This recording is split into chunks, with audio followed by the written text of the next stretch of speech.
A lot of times when we're struggling with our mental health, we are feeling ineffective. We are feeling hopeless, and that there really isn't anything that we can do. And that's another reason why people become shy or avoidant of therapy, because they don't want to be talked out of that feeling, because that's a very valid, real feeling. So if we're struggling with a sense of achievement or accomplishment, sometimes it's really helpful for our brains to kind of get that almost anywhere that we can. And this is actually where things like, hear me out, video games or reading a short book or things that might be written off as escape might actually be really helpful.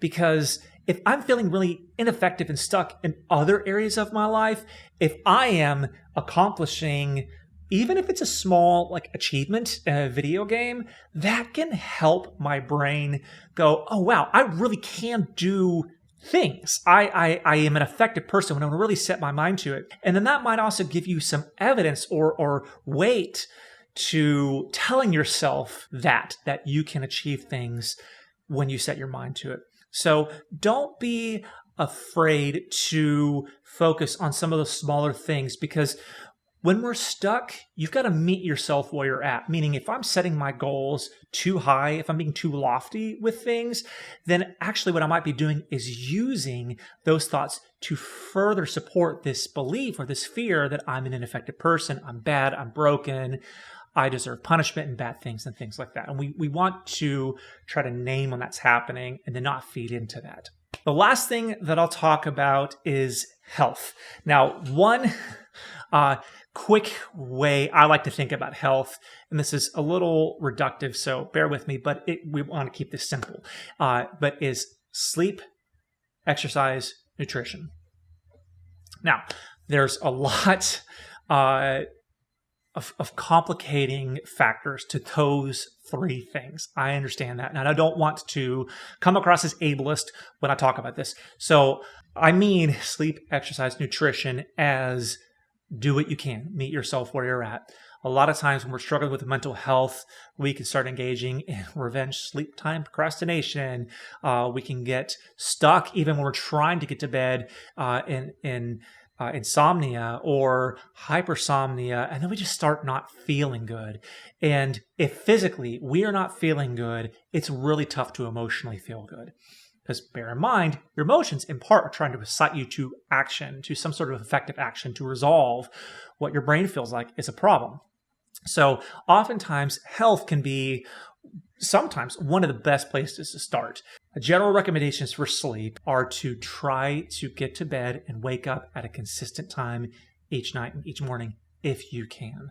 Now, for my folks out there who are graveyard shifters, that's a tougher one. And I understand that. Sometimes it's helpful to even just be mindful of the way your energy levels and mindsets change, so that if you have to work a shift and then your social life pulls you more towards daytime hours or something like that, that you can at least be mindful of what's happening, what's driving those mood shifts, and not misinterpret those body cues as, oh no, something's wrong. And then we kind of feed into the I'm bad, I'm broken thinking cycles again. If you are struggling with falling asleep, here's where I'm going to plug a meditation app. This is something I'm going to talk a lot about on this channel, and we'll go into more in depth on in the future, trust me. But for now, generally speaking, what I would recommend doing if you have not tried meditation, or let's say you've tried it and you're like, Dr. Charles, that doesn't work. I know it's not a cure-all for everything, but there's so much research and evidence out there that does support it's really effective for a lot of things. Download, if you've got a smartphone, something like Insight Timer. I'm not paid by them or anything like that. They're just a wonderful app. There's a lot of free content on there, and just listen to some calming music or a guided sleep meditation that will kind of teach you how to relax your body more conscientiously so that you can get into sleep a little better. That can also help with sleep maintenance. So if you're struggling with nightmares, night terrors, things like that, not that this is the only thing that you could do, but a big thing you can do to make a difference with that is to try to make sure that you're not carrying a lot of tension and a lot of anxiety and things like that in your body as you're going into sleep, that, your kind of subconscious mind knows like, hey, it's safe for me to be asleep here. That's going to help you get into deeper sleep as well. Now, the other recommendation that I would make is cool, dark, quiet. So you got to make sure the room is cool enough, it's dark enough, it's quiet enough if possible. I know sometimes that can be tough to do, but just be mindful if you've got pets like I do, that your puppers might need to sleep in another room or the crate or something like that. If there's bright shining lights, be sure to try to dim those, throwing a blanket over a window or something like that. And then quiet. If we can't have quiet, sometimes finding the soft foamies to fall asleep in can be helpful. I know that might interfere with the earlier recommendation for guided meditation, but the point is be creative.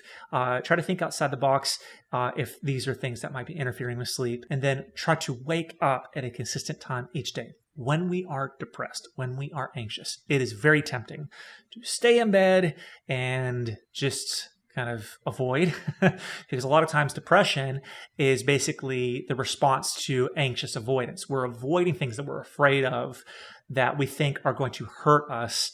And so we start doing sneaky things to get away from that. Just the simple act of trying to get up out of bed can start to cue to your subconscious mind, hey, we can handle this. And you throw in accomplishments, achievements, like we can handle tough things, that could help you to build your self-confidence, self-esteem, and motivation. So even when traditional therapy isn't accessible, remember that your journey toward mental wellness, mental health remains within your control. Small, consistent steps rooted in scientific models like Seligman's PERMA can empower you to nurture your mental health daily.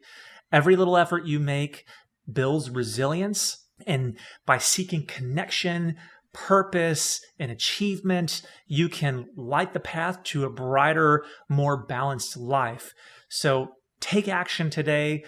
Do something, even if it's small, because every small step is a victory on your journey to improved mental wellness.